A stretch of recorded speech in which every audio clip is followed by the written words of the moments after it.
दोस्तों, आज मैं आपके साथ एक ऐसी चीज की बात करने जा रहा हूं जो हमारे शरीर की लगभग हर बीमारी के पीछे छिपी होती है, लेकिन हम में से ज्यादातर लोग इसे जानते तक नहीं। चाहे वो थकान हो, नींद की कमी हो, वजन बढ़ना हो, बार बार बीमार पड़ना हो, या मूड स्विंग्स, चिड़चिड़ापन और लो एनर्जी, ये सब किसी एक जड़ से जुड़े हैं। और वो जड़ है हार्मोनल इम्बैलेंस।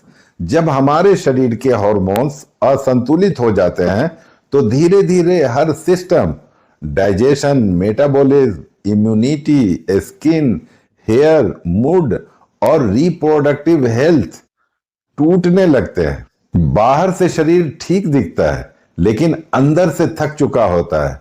मैं हूं Aslam Parvez, certified nutrition advisor, और आप देख रहे हैं हेल्थ विथ असलम, जहां हम बात करते हैं न्यूट्रिशन, लाइफस्टाइल और रियल हेल्थ अवेयरनेस की। एक बात साफ कर दूं, मैं डॉक्टर नहीं हूं। मैं यहां आपके साथ न्यूट्रिशन और लाइफस्टाइल बेस्ड सॉल्यूशंस शेयर करता हूं। अगर आपको कोई गंभीर हेल्थ चैलेंज है तो प्लीज किसी क्वालिफाइड डॉक्टर, हेल्थ एक्सपर्ट या न्यूट्रिशन कोच से सलाह जरूर लें। यह वीडियो सिर्फ एजुकेशन और अवेयरनेस के लिए है। अब सोचिए जरा, हमारे शरीर में हॉर्मोन्स वो केमिकल मैसेंजर्स हैं जो हर सेकंड हमारे शरीर के हर सेल को यह बताते हैं कि उसे क्या करना है। जब खाना खाते हैं तो इंसुलिन बताता है कि ग्लूकोज कहाँ जाना है। जब सोने का समय होता है तो मेलाटोनिन सिग्नल देता है कि अब शरीर को आराम चाहिए। जब खतरा महसूस होता है तो कोर्टिसोल शरीर को तैयार करता है। जब खुश होते हैं तो सेरोटोनिन रिलीज होता है। हर भावना, हर एनर्जी, हर एक्शन इन हॉर्मोन्स के कंट्रोल में है। अब अगर यही हॉर्मोन्स गड़बड़ा जाए तो क्या होगा? जैसे ऑर्केस्ट्रा में हर वाद्य यंत्र अपनी धुन अलग बजाए, वैसे ही शरीर का संतुलन टूट जाता है। हार्मोनल इम्बैलेंस आज के दौर में इतना कॉमन हो गया है कि हर तीसरा व्यक्ति इसका शिकार है, लेकिन किसी को पता ही नहीं चलता, क्योंकि सिम्टम्स धीरे धीरे आते हैं। शुरुआत में बस हल्की थकान, मूड खराब, नींद ठीक से ना आना, पेट के आसपास चर्बी बढ़ना। हम सोचते हैं कि ये उम्र का असर है या स्ट्रेस की वजह, लेकिन सच्चाई ये है कि ये सब हार्मोनल इम्बैलेंस का शुरुआती लक्षण है। हार्मोन्स हमारे इंडोक्राइन सिस्टम्स का हिस्सा है। ग्लैंड्स जैसे thyroid, adrenal, pituitary, pancreas, ovaries, testis, ये सब छोटे छोटे फैक्ट्रीज हैं जो हार्मोन्स बनाती है।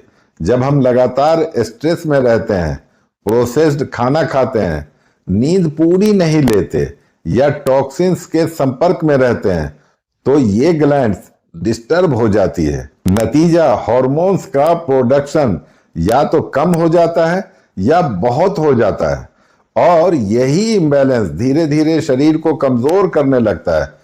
एक छोटी सी कहानी से समझिए। राकेश 38 साल का एक वर्किंग प्रोफेशनल है। सुबह जल्दी उठता है, बच्चों को स्कूल भेजता है, ऑफिस जाता है, दिन भर काम करता है, रात को मोबाइल पर न्यूज देखता है, खाना जल्दी में खाता है, नींद देर से आती है। शुरुआत में सब ठीक लगता है, लेकिन कुछ महीनों बाद वो नोटिस करता है कि थकान अब हर वक्त रहती है, वजन बढ़ रहा है और मोटिवेशन खत्म हो गया है। वो सोचता है शायद उम्र बढ़ने का असर है, लेकिन असल में उसका कोर्टिसोल और इंसुलिन दोनों हाई है। टेस्टोस्टेरोन घट रहा है और थायराइड स्लो हो गया है, यानी उसके हार्मोन्स एक दूसरे से लड़ रहे हैं। अब समझिए, जब कोर्टिसोल, जिसे स्ट्रेस हार्मोन्स भी कहते हैं, बढ़ता है तो इंसुलिन भी असंतुलित होता है। इंसुलिन इम्बैलेंस से शुगर सेल्स तक नहीं पहुंचती, एनर्जी गिर जाती है। शरीर समझता है कि एनर्जी की कमी है और खाने की क्रेविंग बढ़ जाती है। आप ज्यादा मीठा, ज्यादा कार्बोहाइड्रेट खाने लगते हैं, इससे वजन और बढ़ता है।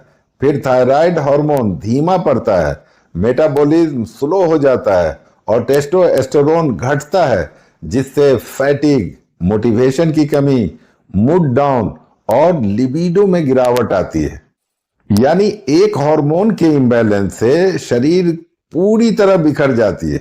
हार्मोनल इम्बैलेंस सिर्फ फिजिकल नहीं, इमोशनल इफेक्ट भी डालता है। आप नोटिस करेंगे कि जब आप स्ट्रेस्ड होते हैं तो चिड़चिड़ापन बढ़ जाती है, छोटी छोटी बातें भी बड़ी लगने लगती है और दिमाग लगातार भागता रहता है। ऐसा इसलिए होता है क्योंकि कोर्टिसोल बढ़ने से सेरोटोनिन और डोपामाइन जैसे फील गुड हार्मोन सप्रेस हो जाते हैं। यानी स्ट्रेस की वजह से खुश रहने वाले हार्मोन्स बंद हो जाते हैं और सैडनेस, एंग्जाइटी, ओवरथिंकिंग बढ़ जाती है। अब सवाल आता है, ये इम्बैलेंस होता क्यों है? पहला कारण क्रोनिक स्ट्रेस। आज की भाग दौड़ भरी जिंदगी में हर कोई मेंटली ओवरलोडेड है। दिमाग हर वक्त अलर्ट मोड में रहता है। जब हम लगातार टेंशन में रहते हैं तो शरीर को लगता है कि हम खतरे में हैं। वो फाइट और फ्लाइट मोड में चला जाता है, लेकिन वो खतरा कभी खत्म नहीं होता क्योंकि वो इमोशनल होता है। जॉब, बिल्स, रिलेशनशिप्स, एक्सपेक्टेशंस, इससे कोर्टिसोल लगातार हाई रहता है और बाकी हार्मोन्स दब जाते हैं। दूसरा कारण है प्रोसेस्ड फूड और शुगर।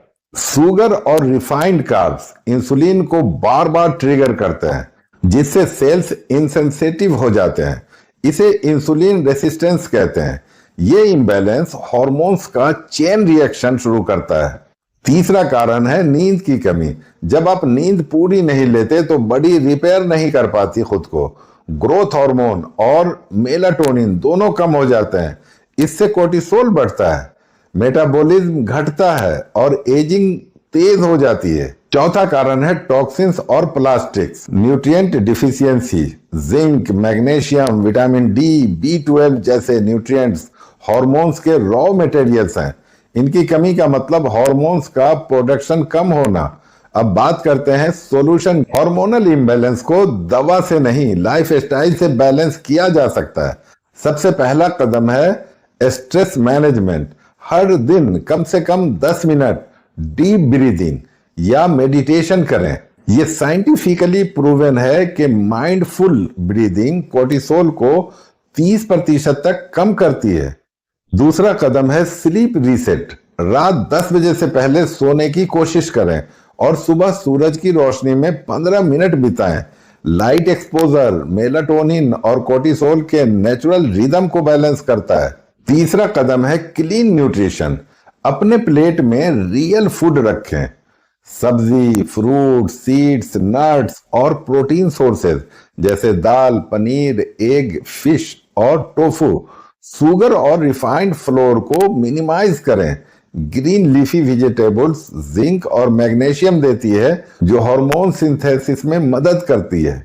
और चौथा कदम है हाइड्रेशन और डिटॉक्स। दिन भर में 8 से 10 गिलास पानी पिएं और प्लास्टिक बोतल्स की जगह शीशा या स्टील इस्तेमाल करें। हर्बल टीज जैसे तुलसी, कैमोमाइल हार्मोनल डिटॉक्स में मदद करती है। और पांचवा कदम मूवमेंट। हर दिन कम से कम 30 मिनट वॉक करें।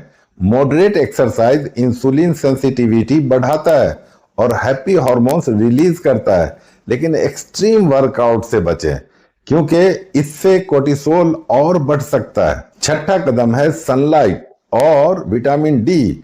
विटामिन डी सिर्फ इम्यूनिटी नहीं बल्कि टेस्टोस्टेरोन और एस्ट्रोजन बैलेंस के लिए भी जरूरी है। रोजाना 15 मिनट धूप में रहना हार्मोन इम्बैलेंस के लिए पावरफुल तरीका है। अब बात करते हैं सप्लीमेंट्स की। अगर आप अपने हार्मोन्स को नेचुरली सपोर्ट करना चाहते हैं तो कुछ न्यूट्रिएंट्स बहुत इफेक्टिव हैं, जैसे अश्वगंधा जो एडेप्टोजन हर्ब है, स्ट्रेस कम करता है और कोर्टिसोल को बैलेंस करता है। मैग्नीशियम रिलैक्सेशन के लिए जरूरी है। जिंक टेस्टोस्टेरोन और इंसुलिन के लिए काम करता है। Vitamin B complex energy production और मूड रेगुलेशन में मदद करता है। और ओमेगा 3 फैटी एसिड्स इन्फ्लेमेशन कम करता है, जो हार्मोन्स को संतुलित रखता है। अगर आप सप्लीमेंट यूज करना चाहते हैं तो ashwagandha, salmon omega 3, B complex और मल्टीविटामिन जैसे कॉम्बिनेशंस बहुत अच्छे हैं। हार्मोनल इम्बैलेंस को ठीक करने का सबसे जरूरी हिस्सा है माइंड बॉडी कनेक्शन को समझना। जब हम गुस्से, चिंता या डर में रहते हैं तो हार्मोन्स असंतुलित रहते हैं, लेकिन ग्रेटिट्यूड, प्रेयर, लाफिंग थेरेपी और पॉजिटिव माइंडसेट से बॉडी हीलिंग मोड में जाती है। अगर आप हर सुबह ग्रेटिट्यूड लिखने की आदत डाल लें, जैसे मैं स्वस्थ हूं, मैं संतुलित हूं, तो शरीर उसका जवाब देता है। अब जरा सोचिए, हम अपने शरीर के सिग्नल्स को कितनी बार नजरअंदाज करते हैं। जब नींद नहीं आती तो फोन उठा लेते हैं, जब स्ट्रेस होता है तो कॉफी या मिठाई खाते हैं, जब थकान होती है तो सोचते हैं कि कुछ नहीं, थोड़ी कमजोरी है, लेकिन असल में शरीर लगातार हेल्प मांग रही होती है। ये सब हार्मोनल इम्बैलेंस के सिग्नल्स हैं। अगर समय रहते नहीं समझे तो यही imbalance diabetes, thyroid, PCOS, infertility, heart disease या डिप्रेशन जैसे क्रोनिक डिजीज में बदल सकता है। इसलिए मेरा आपसे एक सिंपल मैसेज है, अपनी बॉडी की आवाज सुनिए। जब आप बार बार थके हुए, चिड़चिड़े, उदास या सुस्ती महसूस करते हैं तो ये लेजी होने का नहीं, बल्कि हार्मोनल इम्बैलेंस का साइन है। अगर आप सच में अपने हार्मोन्स को बैलेंस करना चाहते हैं तो अपने लाइफ स्टाइल को रीसेट करें। Sleep, food, stress, sunlight, hydration, ये 5 पिलर्स अगर सही कर लिए तो बॉडी खुद हील करने लगती है। दवा की जरूरत नहीं पड़ती, बस अवेयरनेस चाहिए। दोस्तों, आज दुनिया में करोड़ों लोग हार्मोनल इम्बैलेंस से जूझ रहे हैं, लेकिन उन्हें उसका पता तक नहीं। यही कारण है कि हर बीमारी तेजी से बढ़ रही है, चाहे गट प्रॉब्लम हो या स्किन इश्यूज, हेयर फॉल हो या mood disorder. Root cause hormones ही है। इसलिए अगर आप अभी कदम उठाते हैं तो बॉडी को रीसेट किया जा सकता है, लेकिन अगर इग्नोर किया तो बॉडी सच में जवाब दे देती है। तो मेरा आपसे गुजारिश है, अपने हार्मोन्स को लाइटली मत लीजिए, इसका ख्याल रखिए। यह आपकी बॉडी की भाषा है, इन्हें समझिए, इनको सम्मान दीजिए और इन्हें नेचुरली बैलेंस कीजिए।